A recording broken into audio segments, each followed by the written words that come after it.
Okay, mga kagwapo. Shout out sa mga kagwapo nato diya. Okay. Niata diri karon atay discussion kabahin kini sa gichat ni Sir Robert uh, ani? Sir Robert Likuan. Okay? Kung mabasa nimong gichat ni Sir Robert Likuan, mo na iyang chat niya. Mo na iyang comment. Nag-comment siya sa ato ang video. Pero karon pa gid nako gitagaan og panahon. Okay? Pasensya gid kayo mo mga kagwapo tungod kay nausab ang ako ang tingog tungod siguro ni sa kabisi. Pero despite sa busy kay ko, gitagaan gid nako og higayon og panahon ang gi-comment ni Sir Robert Likuan. Okay? So mga kagwapo, sa dili pa ta mag-start sa ato ang discussion karon. Okay? Naay nagpa-shout out kani si shout out diay kay Wilson Selim Jr. Okay? Mga kababayan nako ni. Kababayan des mo suagon kabanglasan Bukidnon. Okay, silingan nako ni. Okay? O kani si isa diri nagpa-shout out. Apel pod ni si Ragdi Wagap Aridni. Okay? Murag familiar na ko ni, classmate na ko ni siya sa high school. Ang yang pangalan, gibali niya mga kagwapo. Ang yang pure nga pangalan ani, Edgar P. Indera. Mugin ang iyang complete name, mga kagwapo. Okay? So, napoy nagpa-shout out. Shout out ni pod kay Yasol family. Taga mo Cagayan de Oro City. Okay? So karon, padayon na ta sa ato ang discussion mga kagwapo. Kabahin kini sa gichat ni Sir Robert Likuan. Unsay kalahian sa hybrid vehicle o sa traditional. Ang traditional mo na siyang gitawag og internal combustion engine, diesel o gasolina. So unsay kalahian niya na anang duha. So dako kay kalahian, okay? Dako kay og diferensya. So moisgot ta og kuan siya mga kagwapo.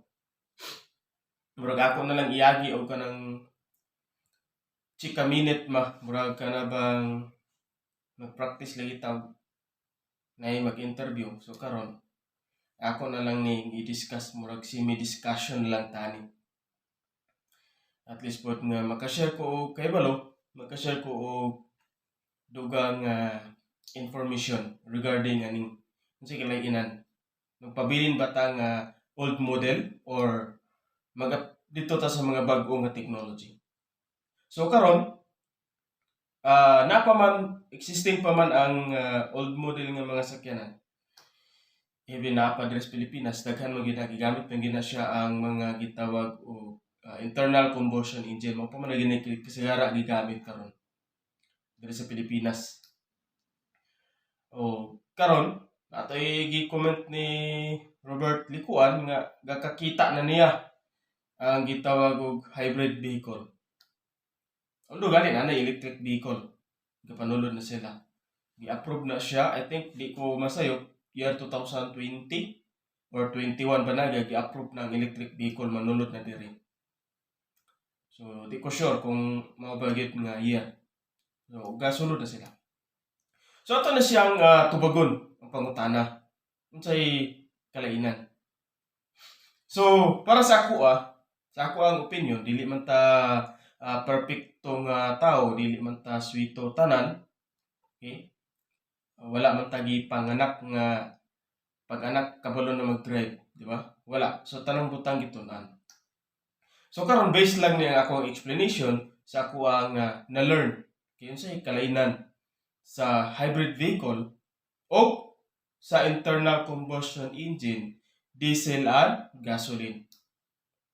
So number 1 nga kalainan sa ilahang duha og muisgot ta og kanang fuel efficiency.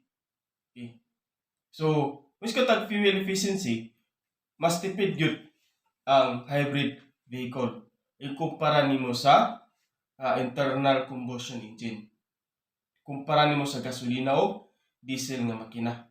So maka-save gyud siya. Muna nga dako kay kalainan. Okay?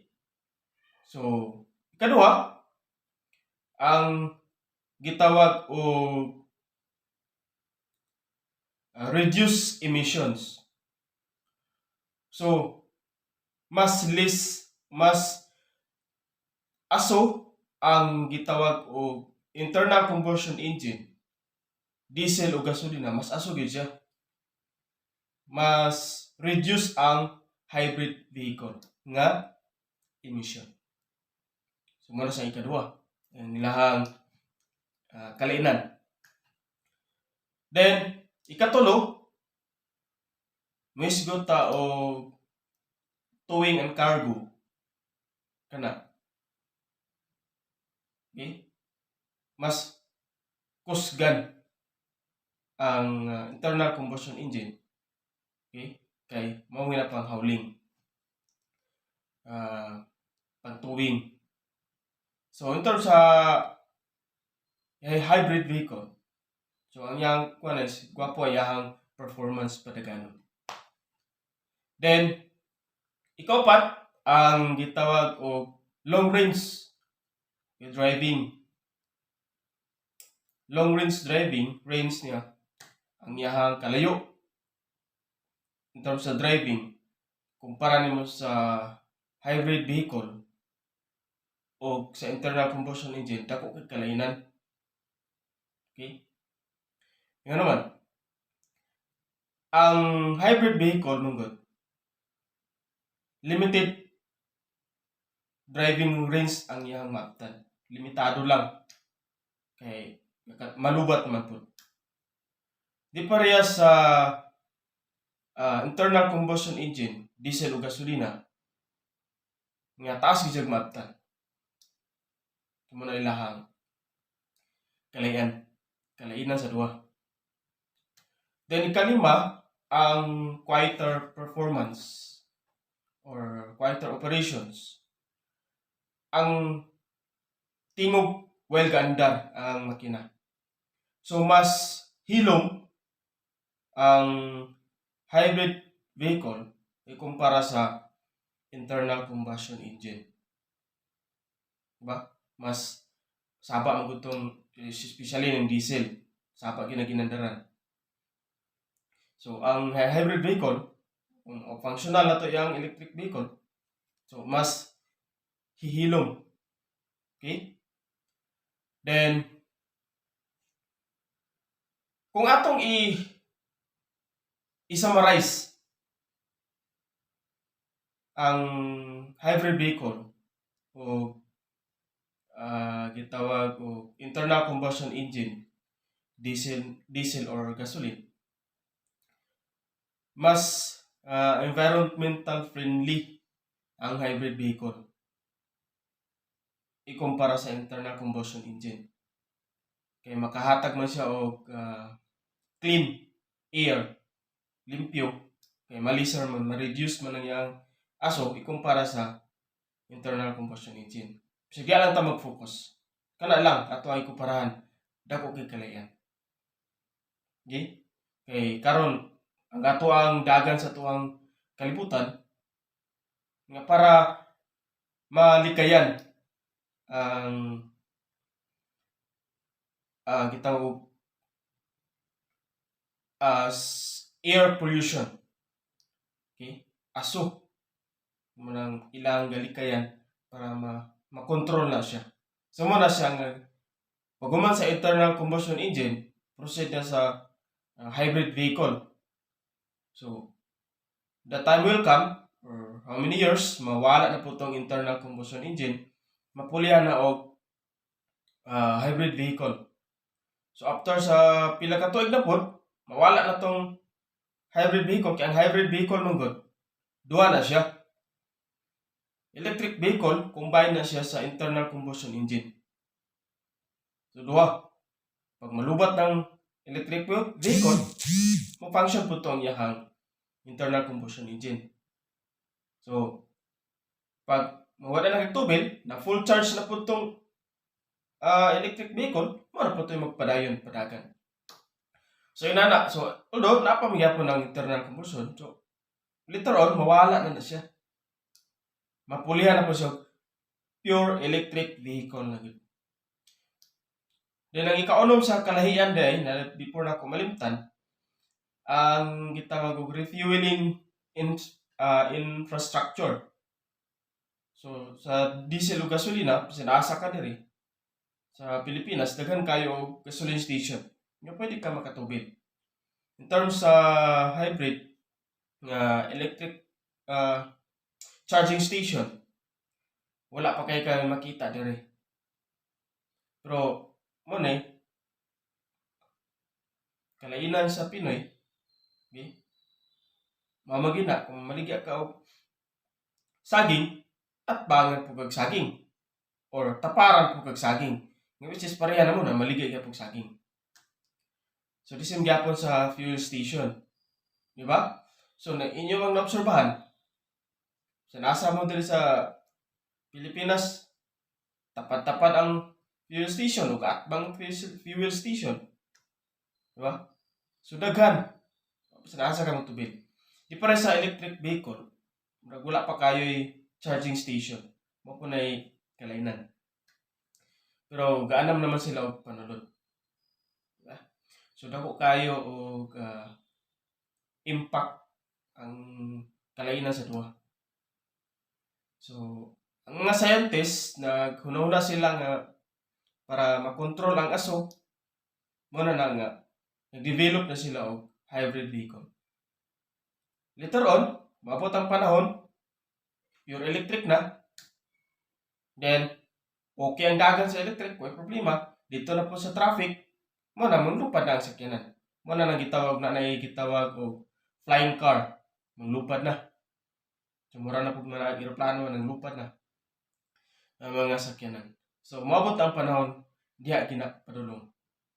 Kung tungod sa traffic. Traffic na po ang, kaya nagkadaghan man ang sakyanan. So, inana ang nangitabo. So, I hope nga mga kagwapo na ako'y nahatag nga bago na po nga learning kung sa kalainan sa duha. Sa hybrid vehicle o sa gitawag o internal combustion engine. So, karon since vacation pa man karon, nag-online class ko para makatabang. So, mo gina ko ang goal nga makatabang. Okay? Tubagon ako ang problema sa kadaghanan. Labi ng related sa sakyanan. Ako nang tubagon para at least po nga ma-open ang ilang mind ng inana di. Okay?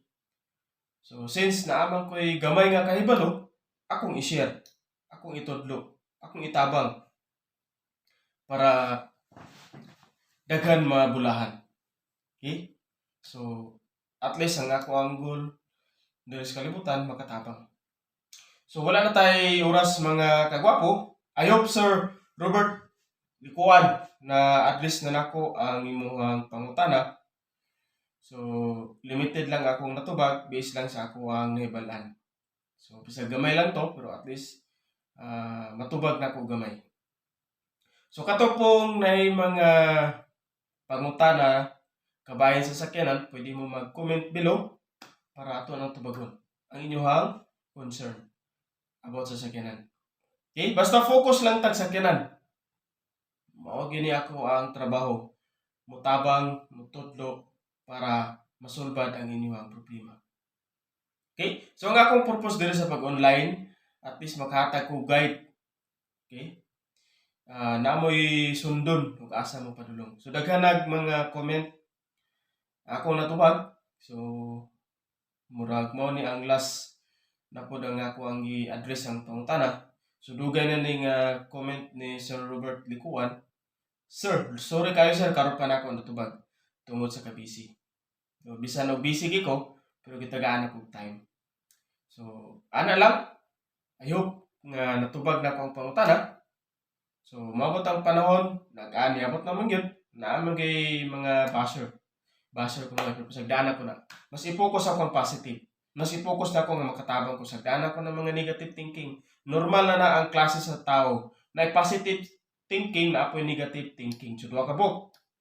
So, i-priority na ako ang positive para daghang mga tao mabulahan. So, sagdayan na sila. Ang mga tao na masinahon.